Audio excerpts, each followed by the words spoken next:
Everyone, welcome back to మను teachers channel. So మనకు already ఛానల్లో మ్యాథ్స్కి సంబంధించిన 3 యూనిట్స్ అనేటివి maths pedagogy B Ed first year వాళ్ళకి. సో ఫస్ట్ సెమ్లో మ్యాథ్స్లో 3 యూనిట్స్ అనేటివి ఆల్రెడీ కంప్లీట్ అయిపోయాయి. వాటికి సంబంధించిన ప్లేలిస్టులు కానీ వీడియోలు కానీ మనకు ఆల్రెడీ ఛానల్లో అవైలబుల్ ఉన్నాయి, అది కూడా పీడిఎఫ్స్తో సహా. సో మీకు నోట్స్ కూడా ఉంటాయి డిస్క్రిప్షన్ బాక్స్లో. పీడిఎఫ్ చూస్తే కనుక మీకు నోట్స్ కూడా వచ్చేస్తుంది. సో 3 యూనిట్స్ అనేటివి కంప్లీట్ అయిపోయాయి. ఇప్పుడు 4th యూనిట్ అనేది ఈ వీడియో నుంచి స్టార్ట్ చేస్తున్నాను. సో ఇలాంటి వీడియోస్ కావాలంటే కనుక కింద కామెంట్ సెక్షన్లో నాకు మెన్షన్ చేయండి, అండ్ ఏ సబ్జెక్ట్కి సంబంధించిన వీడియోస్ కావాలో కూడా మెన్షన్ చేయండి. Okay, so coming to today's video, unit 4 అనేది మనకి learning objectives of mathematics. Okay, so learning objectives of mathematics మనకి యూనిట్ 1లోనేమో నేచర్ గురించి చూసాం, మ్యాథమెటిక్స్లో యొక్క నేచర్ ఏంటి, అండ్ ఆల్సో మ్యాథమెటిక్స్ యొక్క స్కోప్ గురించి చూసాము. సో నెక్స్ట్ మనకి సెకండ్ యూనిట్లో మనము మ్యాథమెటిక్స్ అండ్ సొసైటీ మధ్యలో ఉన్న రిలేషన్ గురించి చూసాము, అండ్ థర్డ్ యూనిట్లో మనం ఎయిమ్స్ గురించి చూసాము. ఓకే, అండ్ ఇప్పుడు 4th యూనిట్లో లెర్నింగ్ ఆబ్జెక్టివ్స్ గురించి చూద్దాం. సో ఈచ్ అండ్ ఎవ్రీ సబ్జెక్ట్కి లెర్నింగ్ ఆబ్జెక్టివ్స్ అనేటివి డిఫరెంట్గా ఉంటాయి.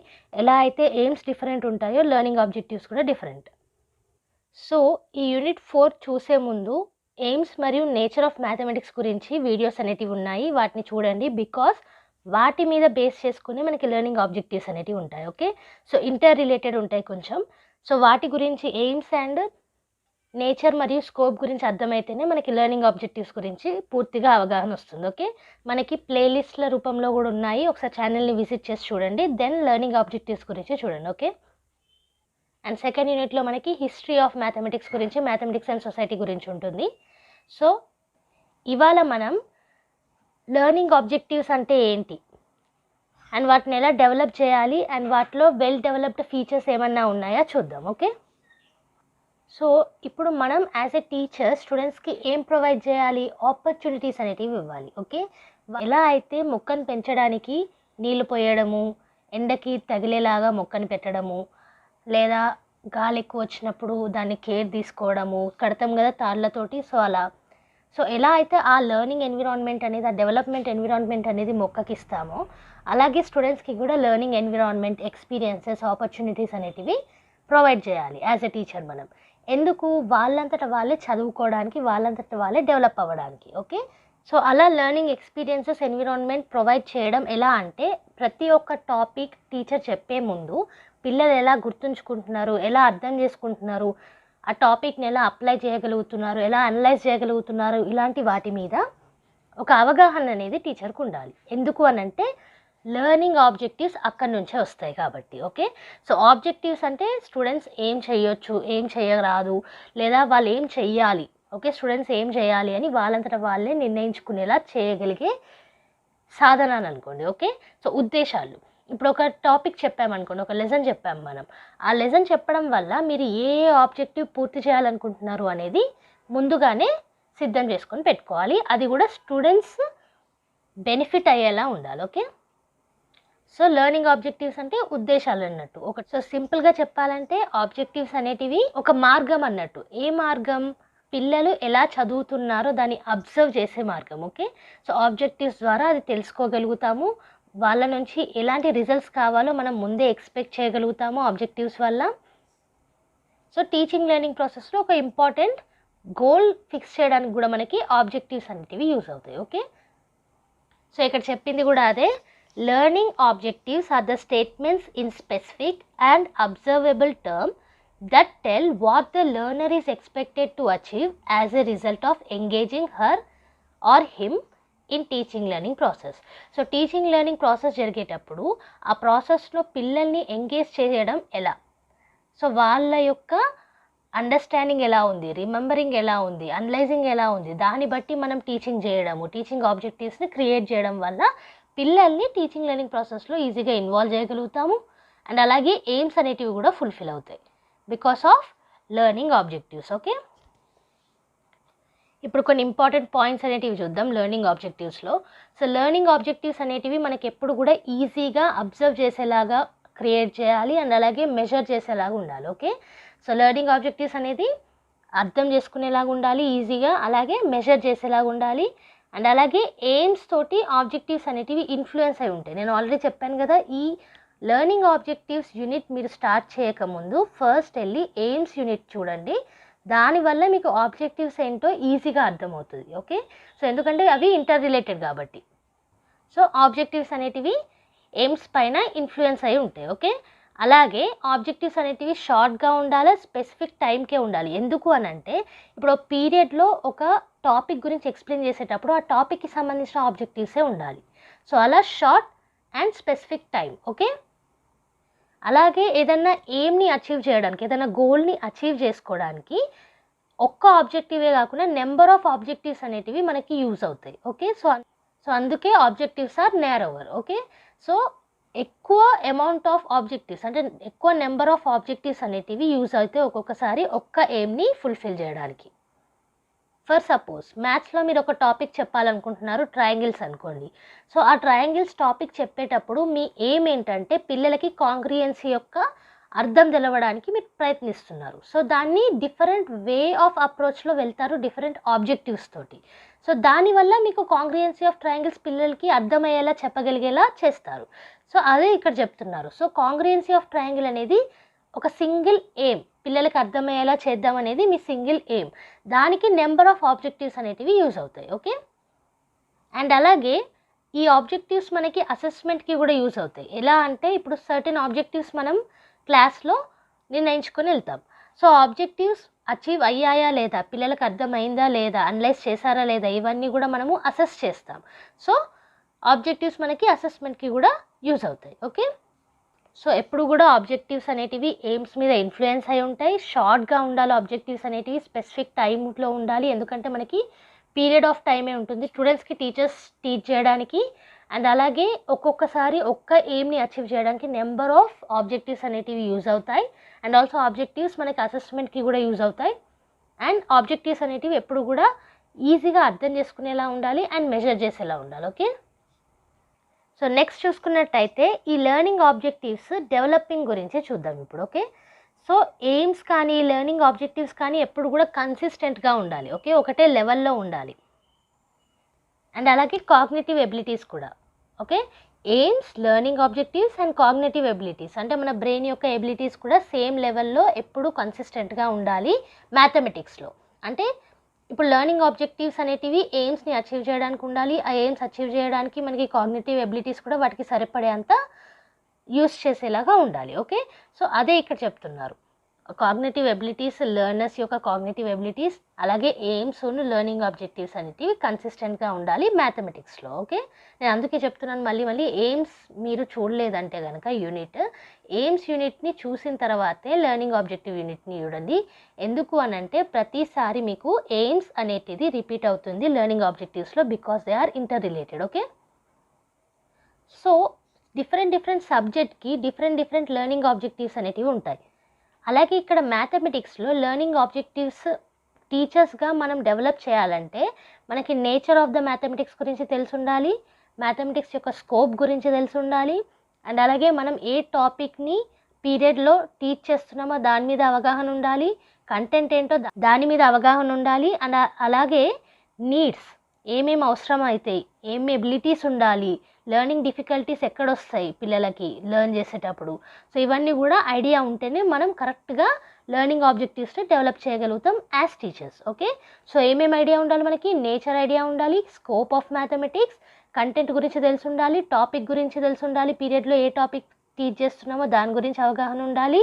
అండ్ అలాగే ఏం అవసరం అవుతాయి, ఏ ఎబిలిటీస్ ఉండాలి, అండ్ అలాగే లెర్నర్స్కి ఎక్కడ డిఫికల్టీ అవుతుంది, ఇవన్నిటి మీద కూడా అవగాహన ఉండాలి టీచర్కి. ఓకే, సో ఇవన్నిటి మీద అవగాహన ఉంటే కనుక లెర్నింగ్ ఆబ్జెక్టివ్స్ అనేటివి ఈజీగా ప్లాన్ చేయగలుగుతారు టీచర్స్. ఓకే, సో ఇక్కడ ఇచ్చింది కూడా అదే. ఒకవేళ టీచర్కి ఇవన్నిటి మీద అండర్స్టాండింగ్ ఉంటే, అవగాహన ఉంటే, అనాలిసిస్ చేయగలిగితే లెర్నింగ్ ఆబ్జెక్టివ్స్ అనేటివి ఈజీగా ప్లాన్ చేయగలుగుతారు. ఓకే, అండ్ ఓన్లీ లెర్నింగ్ ఆబ్జెక్టివ్సే కాదు, దాంతోపాటుగా టీచింగ్ లెర్నింగ్ ప్రాసెస్ గురించి అండ్ అలాగే అసెస్మెంట్ ప్రాసెస్ గురించి కూడా చూసుకోగలుగుతారు వీటి మీద అవగాహన ఉంటే. ఏంటవి, nature of maths, scope of maths, content ఏం టీచ్ చేస్తున్నాం, ఏం అవసరం ఉంటాయి, ఎబిలిటీస్ ఏం కావాలి, అండ్ లెర్నర్స్కి ఎక్కడ డిఫికల్టీ అవుతుంది. ఓకే, సో ఇంతకుముందు చెప్పాను కదా, కొన్ని పాయింట్స్ ఆఫ్ లెర్నింగ్ ఆబ్జెక్టివ్స్లో లెర్నింగ్ ఆబ్జెక్టివ్స్ అనేటివి అసెస్మెంట్లో కూడా మనకి యూజ్ అవుతాయి. సో అలా మనకి స్టూడెంట్స్ యొక్క లెర్నింగ్ ప్రాసెస్ ఎలా ఉంది డిఫరెంట్ ఆస్పెక్ట్స్లో అన్న దాని మీద కూడా అవగాహన వస్తుంది through learning objectives. Okay, so learning ఆబ్జెక్టివ్స్లో మనకి 3 మేజర్ కాంపోనెంట్స్ అనేటివి ఉన్నాయి. ఆబ్జెక్టివ్ ఒకటి, అసెస్మెంట్ ఒకటి, అండ్ అలాగే టీచింగ్ లెర్నింగ్ యాక్టివిటీస్ ఇంకోటి. ఓకే, సో ఈ 3 కూడా ఎప్పుడు కూడా ఇంటర్ రిలేటెడ్ ఉంటాయి, కన్సిస్టెంట్గా ఉంటాయి ఒకదానితో ఒకటి. ఆబ్జెక్టివ్కి, టీచింగ్ లెర్నింగ్ యాక్టివిటీస్కి అండ్ అసెస్మెంట్కి మూడింటికి కూడా కన్సిస్టెన్సీ ఉంటుంది, స్థిరత్వం అన్నట్టు. ఓకే, సో ఆబ్జెక్టివ్కి, అసెస్మెంట్కి అండ్ టీచింగ్ లెర్నింగ్ యాక్టివిటీస్కి. ఎందుకు అని అంటే ఇక్కడ టీచింగ్ లెర్నింగ్ యాక్టివిటీస్ని చేయించడానికి ఆబ్జెక్టివ్స్ అవసరం పడతాయి, అసెస్మెంట్ చేయడానికి ఆబ్జెక్టివ్ అనేది అవసరం పడుతుంది, అండ్ అలాగే టీచింగ్ లెర్నింగ్ యాక్టివిటీస్ చేస్తే అసెస్ చేస్తాము, అండ్ అలాగే అసెస్ చేసినప్పుడు మనకి టీచింగ్ లెర్నింగ్ యాక్టివిటీస్ కరెక్ట్గా జరిగినాయా లేదా తెలుస్తుంది. సో అలా ఇవన్నీ కూడా కన్సిస్టెంట్గా స్థిరత్వంగా ఉంటాయి. ఓకే, సో ఈ 3 కాంపోనెంట్స్ అయితే గుర్తుపెట్టుకోండి. లెర్నింగ్ ఆబ్జెక్టివ్స్లో ఆబ్జెక్టివ్ అనేది ఉంటుంది, అసెస్మెంట్ అనేది ఉంటుంది, అండ్ టీచింగ్ లెర్నింగ్ యాక్టివిటీస్ అనేది ఉంటుంది. అవి 3 కూడా కన్సిస్టెంట్గా ఉంటాయి. ఓకే, సో మెయిన్గా మనకి ఏదన్నా లెర్నింగ్ ఆబ్జెక్టివ్ని డెవలప్ చేయాలంటే నేచర్ ఆఫ్ ద మ్యాథమెటిక్స్ గురించి ఐడియా ఉండాలి, ఏ టాపిక్ అయితే పీరియడ్లో చెప్తున్నామో దాని గురించి అవగాహన ఉండాలి, ఏం అవసరం పడతాయి, ఎబిలిటీ, స్కోప్, అండ్ అలాగే పిల్లలకి ఎక్కడెక్కడ డిఫికల్టీ అవుతుందన్న దాని మీద అవగాహన ఉండాలి. And also objective, assessment and teaching learning activities మీద మీకు అవగాహన ఉంటే లెర్నింగ్ ఆబ్జెక్టివ్స్ అనేటివి ఈజీగా డెవలప్ చేయొచ్చు. ఓకే, సో ఇప్పుడు features of well develop learning objectives గురించి చూద్దాం. సో వాట్ ఈజ్ ఆబ్జెక్టివ్ అనే దాని గురించి చూసాము, ఆ తర్వాత ఎలా డెవలప్ చేయాలి, వాటిని ఎలా డెవలప్ చేస్తున్నాం, అలాగే డెవలపింగ్ లెర్నింగ్ ఆబ్జెక్టివ్స్ గురించి చూసాము. అండ్ ఇప్పుడు వెల్ డెవలప్డ్, ఆల్రెడీ డెవలప్ అయిన లెర్నింగ్ ఆబ్జెక్టివ్స్ యొక్క ఫీచర్స్ ఎలా ఉండాలి అనేది చూద్దాం. Okay, so a well designed learning objective should be easily understandable. Already చెప్పాను కదా, సమ్ ఇంపార్టెంట్ పాయింట్స్లో ప్రతి ఒక్కరికి అర్థమయ్యేలాగా, అంటే టీచర్స్ అండ్ లెర్నర్స్. ఎందుకు అని అంటే లెర్నింగ్ ఆబ్జెక్టివ్స్ వల్ల బెనిఫిట్ అయ్యేది లెర్నర్స్కి అండ్ టీచర్స్కి. సో అందుకే లెర్నర్స్ అండ్ టీచర్స్కి ఇద్దరికి అర్థమయ్యేలాగా ఉండాలి. ఓకే, అప్పుడే అది వెల్ డెవలప్డ్ లెర్నింగ్ ఆబ్జెక్టివ్ అవుతుంది. సో ఇక్కడ ఏం చేయాలి వెల్ డెవలప్డ్ లెర్నింగ్ ఆబ్జెక్టివ్స్కి?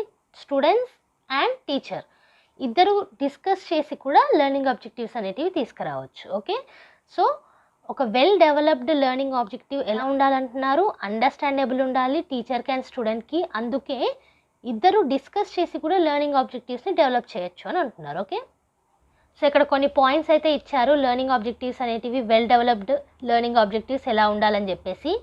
సో ఎప్పుడు కూడా లెర్నర్ సెంటర్డ్ ఉండాలి. ఓకే, సో పిల్లలకి బెనిఫిట్ అయ్యేలాగా, లెర్నర్స్కి స్టూడెంట్స్కి బెనిఫిట్ అయ్యేలాగా లెర్నింగ్ ఆబ్జెక్టివ్స్ ఉండాలి. అండ్ అలాగే అండర్స్టాండబుల్ ఉండాలి, అబ్జర్వబుల్ ఉండాలి, ఎక్స్ప్లిసిట్ ఉండాలి. సో ఎక్స్ప్లిసిట్ అంటే స్పష్టంగా, క్లియర్గా ఉండాలి. అండ్ అండర్స్టాండబుల్ అంటే అర్థమయ్యేలా ఉండాలి, అబ్జర్వబుల్ అంటే గ్రహించేలా ఉండాలి. అండ్ లెర్నింగ్ ఆబ్జెక్టివ్స్ ఎప్పుడు కూడా లెర్నింగ్ ఎవిడెన్సెస్ని తీసుకొచ్చేలాగా ఉండాలి. ఓకే, అండ్ ఆల్సో పిల్లలు ఏం చేస్తున్నారు, వాట్ లెర్నర్స్ విల్ డూ అన్న దాని మీద రిఫ్లెక్ట్ అయ్యేలా ఉండాలి. ఓకే, ఎలా ఉండాలి మనకి well develop learning objectives? Learner centred అయి ఉండాలి, క్లియర్గా ఉండాలి, అర్థమయ్యేలా ఉండాలి, గ్రహించేలా ఉండాలి, అండ్ లెర్నింగ్ ఎవిడెన్సెస్ తీసుకొచ్చేలా ఉండాలి, పిల్లలు ఏం చేస్తున్నారో దాని మీద రిఫ్లెక్ట్ అయ్యేలా ఉండాలి. ఓకే, అప్పుడు అది వెల్ డెవలప్డ్ లెర్నింగ్ ఆబ్జెక్టివ్ అవుతుంది. ఓకే, అండ్ అలాగే మనకి కాంప్రహెన్సివ్ అంటే మళ్ళీ అండర్స్టాండబులే. ఓకే, కరెక్ట్గా అర్థమయ్యేలా ఉండాలి. అండ్ అలాగే ఆపర్చునిటీస్ ప్రొవైడ్ చేయాలి లెర్నింగ్ ఎక్స్పీరియన్సెస్కి. అది కూడా లెర్నింగ్ ఎక్స్పీరియన్సెస్ అంటే ఏంటి? Learning by doing. Okay, so చేయడం ద్వారా నేర్చుకోవడం, యాక్టివిటీస్ చేస్తూ. అండ్ వ్యాలిడేషన్ ఉండాలి నాలెడ్జ్కి. ఓకే, సో ఇవన్నీ ఉంటే మనకి లెర్నింగ్ ఆబ్జెక్టివ్ అనేది కరెక్ట్గా డెవలప్ అయినట్టు, వెల్ డెవలప్ అయినట్టు. సో ఇవన్నీ ఉంటాయి కాబట్టి డీప్ అండర్స్టాండింగ్ అనేది మనకు అవసరం పడుతుంది మ్యాథమెటిక్స్ కంటెంట్స్ యొక్క. ఎందుకు అనంటే మనకి మ్యాథమెటిక్స్ యొక్క కంటెంట్స్ యొక్క డీప్ అండర్స్టాండింగ్ ఉందనుకోండి, లెర్నింగ్ ఆబ్జెక్టివ్స్ని అంత ఎఫెక్టివ్గా తీసుకురాగలుగుతాం. అప్పుడు పిల్లలకి ఇంకా బెనిఫిట్ అవుతుంది. అవునా? So well developed learning objectives అనేటివి ఎయిమ్స్ని రీచ్ అవ్వడానికి చాలా బాగా యూజ్ అవుతాయి. సో ఎయిమ్స్ని రీచ్ అయిన తర్వాత పిల్లలు వాళ్ళంతటా వాళ్ళే చదవడం, నేర్చుకోవడం, ఎక్కువగా రీసెర్చ్ చేయడం, ఇలాంటి వాటి మీద కూడా ఫోకస్ వెళ్తుంది. ఓకే, సో ఇది ఇవాల్టి video about learning objectives of mathematics. So ఇవాళ మనం లెర్నింగ్ ఆబ్జెక్టివ్స్ అంటే ఏంటి, అండ్ అలాగే అందులో some important points, developing learning objectives and అలాగే వెల్ డెవలప్ లెర్నింగ్ ఆబ్జెక్టివ్స్ యొక్క ఫీచర్స్ గురించి చూసాము. సో లెర్నింగ్ ఆబ్జెక్టివ్స్ అంటే ఏంటంటే ఎయిమ్స్ని రీచ్ అవ్వడానికి మనం కొన్ని ఉద్దేశాలను పెట్టుకుంటాం. ఒక టాపిక్ అనేది తీసుకొని పీరియడ్లో పిల్లలకి చెప్పేటప్పుడు ఆ టాపిక్లో ఏ ఉద్దేశాలను మనం కవర్ చేయాలనుకుంటున్నాం అనేది ముందుగానే అవగాహన వేసుకొని వాటిని పూర్తయ్యేలాగా క్లాస్ రూమ్లో మనం టీచ్ చేస్తాం. సో వాటిని లెర్నింగ్ ఆబ్జెక్టివ్స్ అని అంటారు.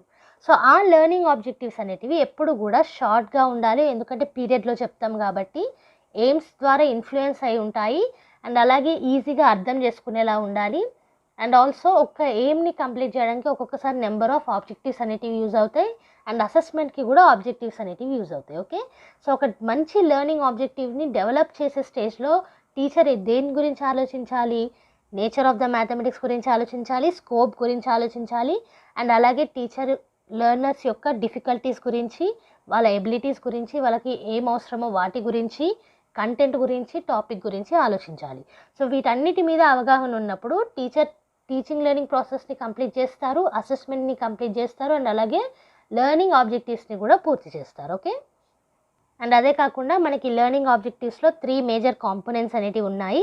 Objective, teaching learning activities and assessment. ఈ 3 కూడా మనకి కన్సిస్టెంట్గా ఉంటాయి, స్థిరంగా ఉంటాయి అండ్ ఒకదానితో ఒకటి ఇంటర్ రిలేట్ అయి ఉంటాయి. ఓకే, అండ్ ఒక వెల్ డెవలప్డ్ లెర్నింగ్ ఆబ్జెక్టివ్లో మనకి అండర్స్టాండింగ్ అనేది చాలా ఇంపార్టెంట్. ఈజీగా అర్థం చేసుకునే లెర్నింగ్ ఆబ్జెక్టివ్స్ అనేవి ఉండాలి.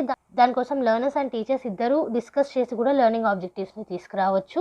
అండ్ ఎప్పుడు కూడా లెర్నర్ సెంటర్డే ఉండాలి. లెర్నింగ్ ఆబ్జెక్టివ్స్ అనేటివి ఈజీగా అర్థమయ్యేలా ఉండాలి, క్లియర్గా ఉండాలి, గ్రహించేలా ఉండాలి అండ్ లెర్నింగ్ ఎవిడెన్సెస్ని కలెక్ట్ చేసేలా ఉండాలి. ఓకే, అండ్ అలాగే పిల్లలు ఏం చదువుతున్నారు, వాట్ ఆర్ దే డూయింగ్, దాని మీద రిఫ్లెక్ట్ అయ్యేలా ఉండాలి. ఓకే, సో ఇది ఇవాళ మనం నేర్చుకున్న క్లాస్. సో నెక్స్ట్ క్లాస్లో మనం బ్లూమ్స్ టాక్సానమీ గురించి స్టార్ట్ చేద్దాము. సో బ్లూమ్స్ టాక్సానమీ అనేది కొంచెం వైడ్ టాపిక్ అది. సో 2-3 క్లాసెస్ అయితే పడతాయి మనకి. సో ఏ క్లాస్ కూడా మిస్ అవ్వకండి, బికాస్ బ్లూమ్స్ టాక్సానమీకి సంబంధించి చాలా వరకు క్వశ్చన్స్ అనేటివి సీటెట్లో కానీ టెట్లో కానీ ఏ టీచింగ్ కాంపిటేటివ్ ఎగ్జామ్లో కూడా రావచ్చు. సో బ్లూమ్స్ టాక్సానమీ చాలా ఇంపార్టెంట్ టాపిక్ అది. ఆల్రెడీ మనకి వీడియో అనేది అవైలబుల్ ఉంది బ్లూమ్స్ టాక్సానమీ మీద. షార్ట్ కట్లో ఎంతవరకు సీటెట్కి అవసరం ఉంటుందో అంతవరకు చెప్పాము. సో ఇప్పుడు ఏంటంటే డీటెయిల్గా ఎక్స్ప్లెనేషన్ అనేది ఉంటుంది. అసలు బ్లూమ్స్ టాక్సానమీ అంటే ఏంటి, డెవలప్మెంట్ ఎలా అయింది అండ్ స్టేజెస్ ఏంటి వాటిలో, సో డిఫరెన్సెస్ ఏంటి, ఏమేమి డొమైన్స్ ఉన్నాయి బ్లూమ్స్ టాక్సానమీలో, ఇవన్నిటి గురించి డీటెయిల్ ఎక్స్ప్లెనేషన్ అనేది ఉంటుంది. బికాస్ మనకి బీఎడ్లో కూడా బ్లూమ్స్ టాక్సానమీ గురించి ఇంపార్టెన్స్ అనేది ఇస్తారు, ఇంపార్టెంట్ క్వశ్చన్ కూడా అది. ఓకే, సో మిస్ అవ్వకుండా చూడండి. ఒకవేళ మీరు బ్లూమ్స్ టాక్సానమీ గురించి కొంచెం ముందుగానే ఐడియా ఉంచుకోవాలనుకుంటే ఛానల్లో ఆల్రెడీ బ్లూమ్స్ టాక్సానమీ వీడియో అనేది ఉంది సీటెట్కి సంబంధించి. అది ఒకసారి చూస్తే మీకు అర్థమైపోతుంది. అందులో షార్ట్గా అసలు బ్లూమ్ టాక్సానమీ ఏంటి అనేది మెన్షన్ చేశాము, ఒకసారి విజిట్ చేసి చూడండి. ఓకే, సో ఎప్పట్లాగానే ఈ యూనిట్ యొక్క పీడిఎఫ్ అనేది మీకు డిస్క్రిప్షన్ బాక్స్లో అవైలబుల్ ఉంటుంది. సో అక్కడ నుంచి డౌన్లోడ్ చేసుకోండి. సో బీఎడ్ వాళ్ళు ఎవరున్నా సరే వాళ్ళకి ఈ ఛానల్ని సజెస్ట్ చేయండి. కొత్తగా ఈ ఛానల్కి వచ్చిన వాళ్ళు సబ్స్క్రైబ్ చేసుకొని పక్కనే ఉన్న బెల్ ఐకాన్ని ప్రెస్ చేయండి. సో ఈ ఛానల్లో మనకి బ్యాంక్ ఎగ్జామ్కి సంబంధించిన వీడియోస్, సీటెట్ ఎగ్జామ్కి సంబంధించిన వీడియోస్, అలాగే బీఎడ్ వాళ్ళకి సంబంధించిన వీడియోస్ అవైలబుల్ ఉన్నాయి. సో ఫర్దర్ అప్డేట్స్కి కూడా మీరు సబ్స్క్రైబ్ చేసుకుంటే పక్కనే ఉన్న బెల్ ఐకాన్ ప్రెస్ చేశారనుకోండి, నోటిఫికేషన్ అనేది వచ్చేస్తుంది ప్రతిసారి వీడియో పెట్టంగానే. ఓకే, సో లైక్ చేయడం మర్చిపోకండి, షేర్ చేయండి, కామెంట్ చేయండి ఏ డౌట్స్ ఉన్నా, అండ్ అలాగే సబ్స్క్రైబ్ చేసుకోవడం మాత్రం మర్చిపోకండి. Thank you for watching. Bye bye.